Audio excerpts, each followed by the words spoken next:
Hey everybody, welcome to Greater. We're joined on the panel today by Richard Black, founder and director of Mind Health, an organisation focusing on empowering people to transform their world. Rita Williams, a professional psychiatric nurse who works in the mental health sector, and Pastor Wes Chambers, who brings to the table over 30 years of ministry experience. And I am Josh Van Berkel, your host. Thank you so much for joining us today. Guys, we've got a fun show planned for today. We are talking about a fairly serious topic, OCD, or Obsessive-Compulsive Disorder. And before we check out today's story from Naomi, a couple of quick questions. First of all, for you, Richard, what is OCD exactly? Where does it come from? Yeah, OCD, I would say, is a coping mechanism to deal with some underlying issue, some emotionally driven issue, an area where a person may be feeling incredibly out of control in one area of their life, be it in their relationships or in their sense of control over germs. And so they will reach for some sort of pattern of behavior in order to manage what is an emotionally uncomfortable state. All right. At what point does OCD tip from being a quirk of your personality? Like, everybody's got those personality quirks. They like their things a certain way. They like their car tidy, or they like the bed made just so. Like, that's fine. But at what point does it tip over from a personality quirk to, okay, this is actually an issue that I need intervention for? Yeah, and that's a great question. I mean, I would say that if the behavior is moved into a place where it's detrimental to the person or it's detrimental to other people, then they need to get help. Or alternatively, if there's a behavior or an activity that they genuinely cannot go without feeling immobilized by horrible emotions, again, that would be another reason why they need to get it checked out. Okay, so there's nothing wrong with wanting to wash your hands for 60 seconds, but if you can't wash your hands for 60 seconds, that shuts you down emotionally, you feel immobilized by that, panicked by that, that would be a warning sign. It would be an indication that something else is going on. All right. Rita, in your experience as a psychiatric nurse, what are some of the symptoms that you encourage family members or people around others to look out for, to identify that maybe there's an OCD issue at play? Yeah, I think family, you might see them do certain rituals that are taking up a lot of their time and it's impacting their day-to-day, things like that. And I think, for people like that, they're vulnerable and they're trying to gain some control. And so, if you want to address them about it, you might be able to gently just say, hey, I've noticed you doing these things. What is there about that? It might open up the conversation with them, because if somebody shares that with you, it's a privilege for them to open up, and, for you to be a safe person for them to talk to about it is important. All right, so on that, what advice would you have for people that maybe have someone in their world that they know is struggling with OCD, they've had this conversation? How do we support people through that process, through that space? I think the key word you use there is support. So being available is the first thing, and letting that person know that you will journey through it with them, that they don't have to do it on their own. And, I think for a lot of people, if they're dealing with these unbearable feelings, that they seek the support to work through those feelings in a safe environment. And so that might be with a professional. And so sometimes it might be the first step, being with someone to go to an appointment to talk to a professional. That can be quite intimidating for a lot of people. And so saying, hey, I'll go with you, I'll be present with you. Gleaning advice also, educating yourself about OCD. Or any illness, educating yourself is really important. Wes, in your 30 plus years of ministry, have you had to deal with people coming into your office with OCD and saying, hey, I can't break this cycle, I can't get out of this situation? Yeah, there's been a number of incidences, especially more in the area where where it's actually genuinely harming them. Like, I remember a dear person who just could not feel like they could shower enough or wash enough to wash away the sense of deep uncleanness, and they would actually end up damaging their skin. So in that sort of situation, very much you're working with them, looking for the underlying issue that is actually causing that behavior. And once you help them identify the underlying issue, then you can begin to process that. All right. Yeah. And it may need a professional person. It may be that it's identified relatively easily and there's a prayer and a journey process you just work through with that into a place of freedom. Now, I would imagine that obviously, you're a professional in the mental health space, you're a pastor. You guys don't work exclusively from each other. There's a lot of overlap. Like, you would be referring people to professional help. At times you would refer people to a Christian pastor. Is that the case?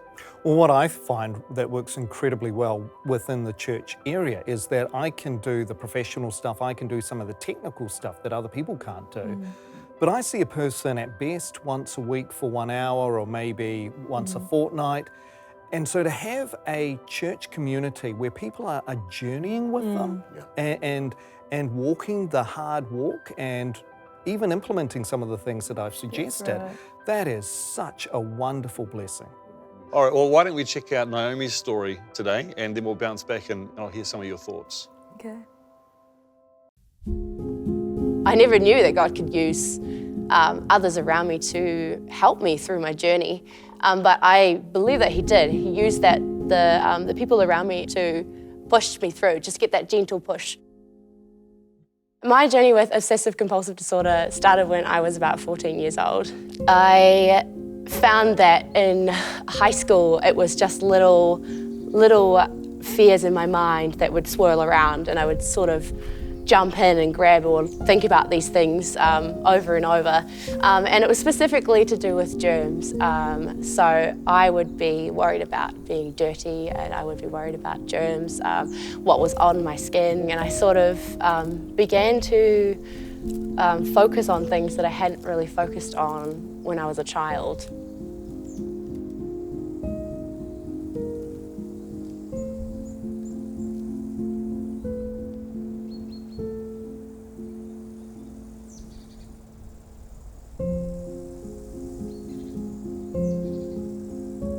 I sort of noticed that as I got older, the thoughts and the patterns and fears in my mind would get bigger and bigger and stronger, and I began to feel the need to do certain behaviours to release the anxiety that I was feeling. And so even after going to the toilet, I would wash my hands for so long. Like, I'd wash my hands would get red and raw. I would wash my arms, and I actually also washed all the way up to my shoulders as well. So it was quite big and quite a big part of my life. Yeah, it was just really quite difficult. It was a huge cycle in my mind that began to sort of spiral out of control, like the more I did it and the older I got. And it ended up sort of getting to the point where I had to do all of these behaviours to release myself from the anxiety that was in my mind.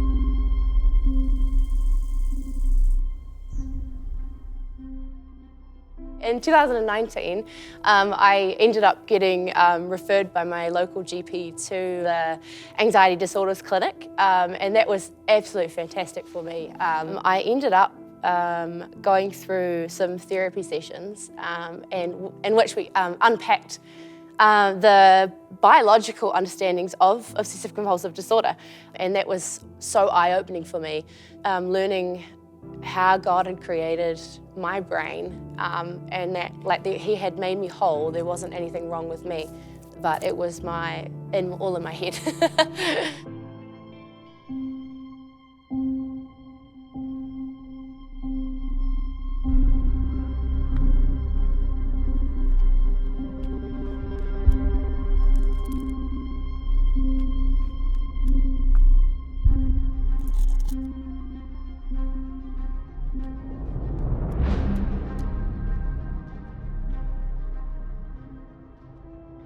So after the sessions, I was able to actually I found that a lot of the things shifted in my life.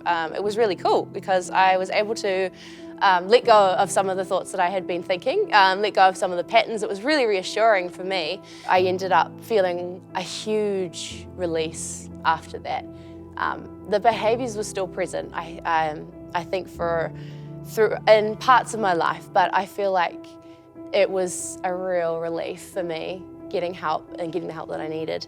And I could see that God really helped me through getting that help. I never knew that God could use others around me to help me through my journey, but I believe that He did. He used the people around me and the help and the psychiatrists that knew their stuff to push me through, just get that gentle push.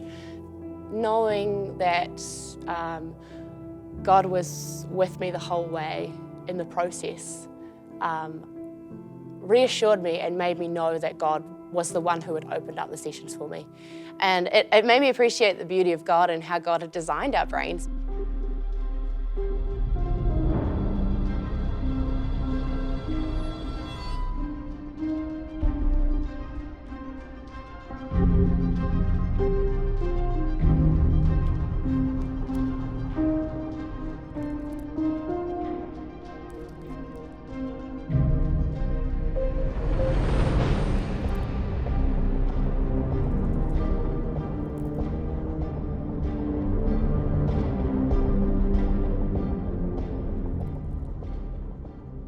So earlier this year, I ended up going on a retreat with some friends away to Hamner. I actually joked with God. I said to Him, I was like, God, I'm here, I would love it if I could have some prayer for this obsessive-compulsive disorder because it's been such a big part of my life.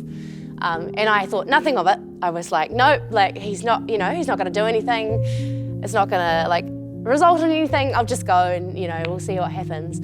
Anyways, so this lady comes up to the front and she has this prophetic word. And I ended up going up and getting prayer. The lady who I was praying with actually noticed my hands and because we were holding hands, and she held on my hands and she said, oh, you got red hands. And I was like, yeah. And I said to her, I was like, I've got OCD. She asked me if I wanted to get prayer for it, just randomly. And I was like, oh, yeah, I would love prayer for it. And at this time I was like, oh my gosh, God has answered my prayer.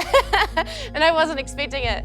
So that was really cool. We prayed through the process. We prayed through the identity that I had spoken over myself in OCD, the label of OCD as well. We sort of just prayed that off and we broke it off. And that was really significant for me because I had always hated saying that I had OCD. Over the past 6 years as I've been journeying with this, God has just gently been shaping and touching on my identity and who I am in Him.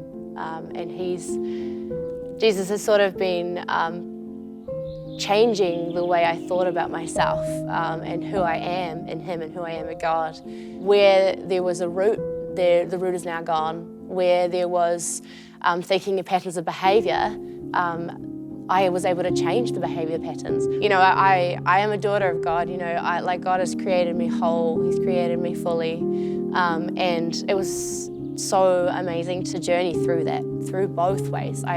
Through getting the help that I needed to have that push to learn more about the ways I was thinking, but also having a really soft, lovely encounter with God, where it was easy as praying with someone and breaking off the words that I'd spoken over myself. So it was sort of, for me, walking through OCD and the journey of OCD, I am so thankful because I can see God through the whole process, and it's such a beautiful process from start to finish, where He's just gently guided and gently, He's given me the things that I needed to journey through and to process through things, and to carry on and to learn how to change the behaviours. I feel like He is bringing out things in me, and He's changing and shaping who I am. He's moving the old, He's taking all the old away, and He's helping me to become more of who I am and who He's created me to be, rather than the way the world thinks and the way that I think about myself.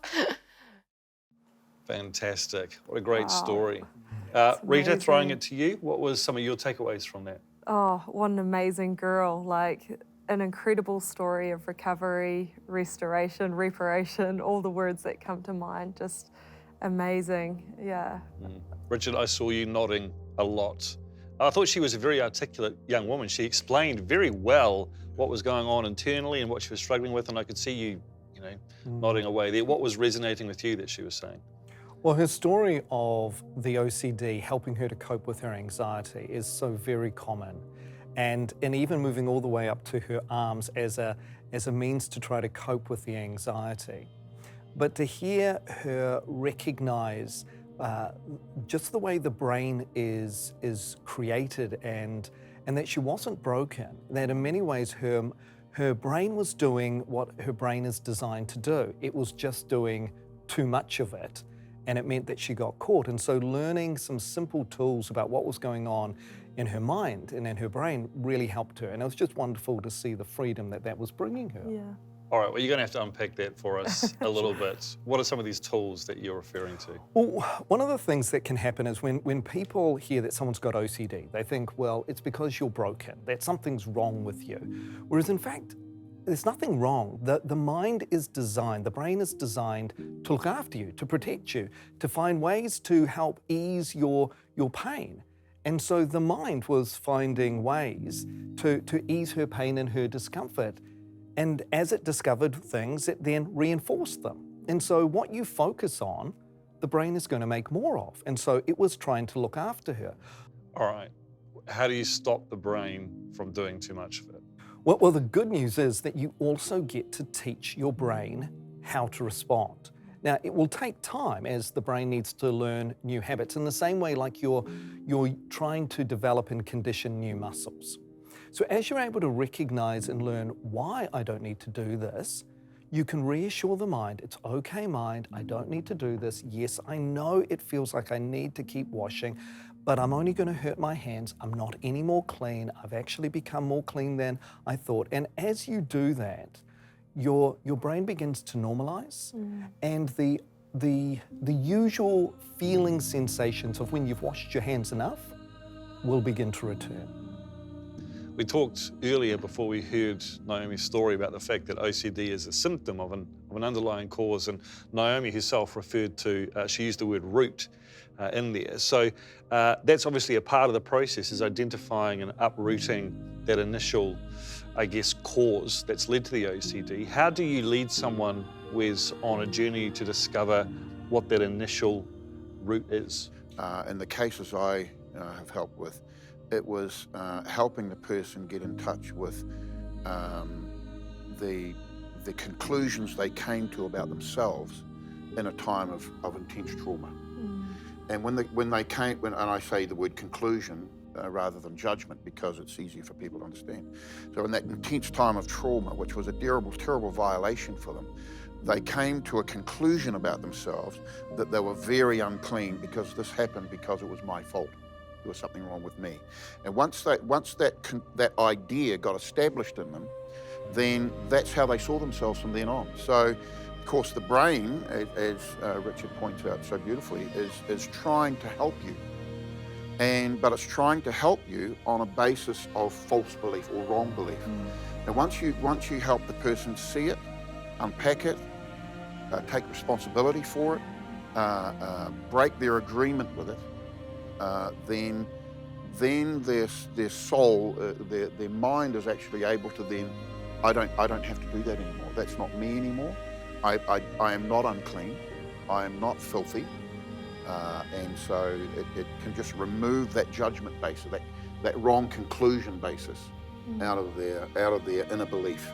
I want to pick up on a line that you used there, break the agreement with it. And that word break is actually, Naomi used that word a couple of times. She talked about having the label of OCD broken off her. What were you referring to? What is she referring to when she uses that word? It's a point in the sand where you recognize something as being false. You're divorcing that idea, that belief, that judgment, and then you're moving forward with truth. And then, as Richard pointed out, the process of establishing that truth in you can be a journey.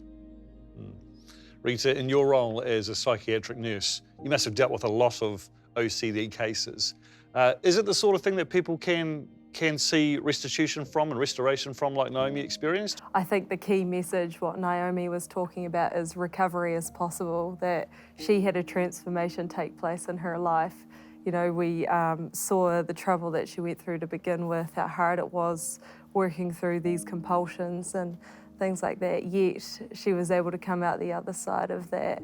And, you know, I can't help but see the picture of reparation. It's like, you know, I've restored houses before, and when you walk in at first, it seems like a mess. It's like, where do you start?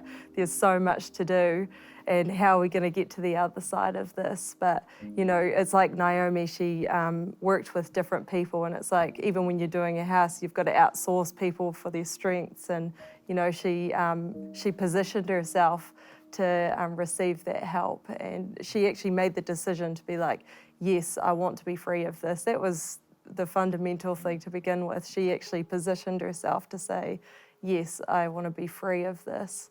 And even just with her saying, I want to be prayed for, you know, I want that breakthrough. So I think that was amazing as well.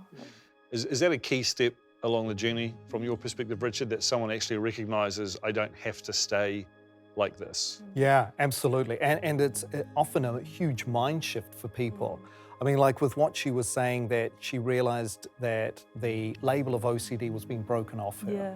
Many times when people discover that they are caught in a condition of some description, they internalize it and it becomes their identity. It becomes that I am someone with OCD. I am anxious. I am these things, as if that's who they actually are, when it's not. And when they can discover, no, this is something I'm struggling with, but this is not who I am. Now they can take the step to go get help, because they know it was never who they were in the first place. Okay. So based on Naomi's story, where do you see Jesus fitting into all of that, Richard? Well, I think with what we heard her say was that she saw Jesus through the whole journey that she was a part of, through leading her to understand that she didn't have to stay that way, for going to the clinic for help. And then also when she had that inner prayer of, Lord, I'd like to have prayer, and then someone automatically asking her, can I pray for you? And helping her to ease her pain and ease her suffering, that she sees Jesus actually using different means, different people, different professionals, different average people to actually bring about the relief that she wants. So I think Jesus was woven through her entire story. Yeah. What are your thoughts on that, Wes? No, totally.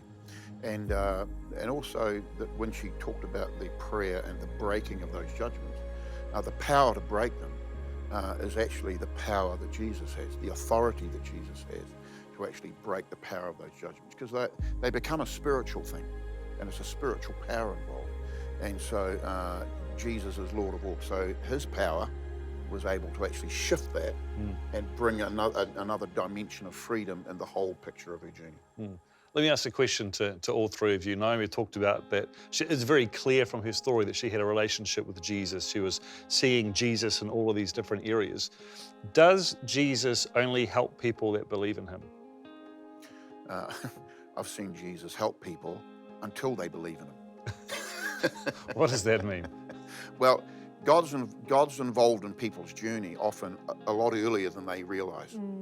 And there comes a point where somehow something gets illuminated in their mind. Actually, God is actually working for me. And there's a point at which that whole realm opens up, and they see that God has been drawing them by the power of his love. And so he's often been working with them a long way before they've ever realized it. Yeah, his heart is for everyone. And one of the things that we see with what he did with Jesus on the cross, it meant he removed all barriers to everyone, because he loves and wants a relationship with everyone, and his heart is for everyone. Absolutely. All right, so if I'm watching right now and I'm going, you know what, the washing hands things or just the obsessive compulsive behavior, I think I might have that. I start to feel anxiety if I don't get to do what it is that I want to do. What would your advice be to them right now? If they can, look up for a support group online, look up for where they can get professional services to take a step to understand what's going on for them so they can find relief from this. So Wes, one of the things that happened for Naomi is that she received prayer. Is that something that you just do automatically? Somebody comes into your office, says, Wes, I've got an issue here, you just pray for them, and every time, all the time? Not automatically, no. I mean, I love to pray for people, and I totally believe in the power of God that's released through prayer. But it's not always appropriate just to pray for people automatically. Sometimes you actually need to talk with them and get an understanding of the underlying issues, and then you begin a journey. And sooner or later, most of the time there'll be prayer involved, but it's not just automatic. Why would you not pray for someone? Sometimes people there are some things they need to take responsibility for themselves. And the power that will be released in them is when they actually take responsibility for themselves and maybe process some things themselves. And the prayer will come sometimes a bit later. Yeah. As far as the OCD journey goes, Richard, it's not something that you can just identify, pull up one session and then go home and I'm cured. It's a longer process than that. I think Naomi said 6 years she was working through this. Is that more normal than we might think, this process that takes a while? Oh, very much so. It can take a while to practice the new ways of thinking, the new ways of being. And when you are wrestling with a condition as large as OCD, and it can feel overwhelming, it's not a matter of thinking, I have to somehow find a way to fully be out of it. The thing to focus on is, what's the next step? What's the next thing I need to do? Because when you're stuck in a pit, it's not about trying to jump out of it immediately. It's about taking one step at a time and doing what you can do, not what you feel like you can't do. Awesome. Well, I want to say a big thank you today to Richard Black, Rita Williams, and Pastor Wes Chambers. Thank you so much for joining me today. Thank you so much for watching. We trust that you found this episode helpful and encouraging. If it raised any issues with you, or if you've got any questions about what we do here, just check out fantailstudios.com.